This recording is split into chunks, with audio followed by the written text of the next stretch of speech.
Hello, and welcome to a new edition of Family Pulpit Podcast. This is, I guess we can call it Notes from the co host. So I'm just going to do a little tidbit here. It's going to be about 1 or 2 minutes long. Um, your tidbit of the day is information about waves. And no, I don't mean actual, like, physical waves. Well, yes, they're physical. I don't mean ocean waves. I mean, like, waves, like how your phone connects to the internet, how you go to crazygames.com. Basically, how this works is vibrations. Well, we're going to start with sound waves, how we talk to each other. The first thing is when we speak, our vocal cords vibrate the air, and this is called a longitudinal wave, and it goes across to the other person's ear.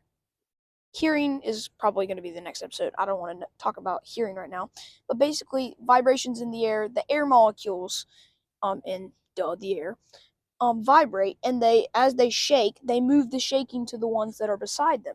So that just kind of goes. It's kind of like the telephone game, except there's not. It's pretty accurate. Not much information is lost, and it goes to the other person's ear.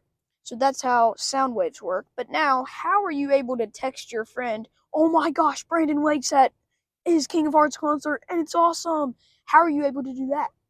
Well, your phone sends out a new type of wave. It's called an electromagnetic wave. And it's, well, electromagnetic. We're probably going to do another episode on how electromagnetism works, but basically it's self-sustaining. It doesn't need air. That's how Starlink works. It has a satellite and it can go anywhere. My point is electromagnetic versus longitudinal.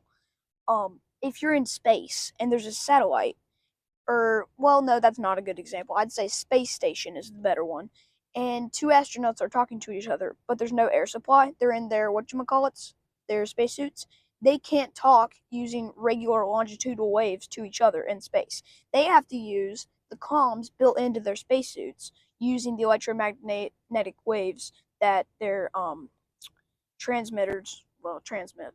So that's our little tidbit of science for the day. Thank you for listening. I almost said watching. I was tempted. Go check out our other stuff and see you on the next one.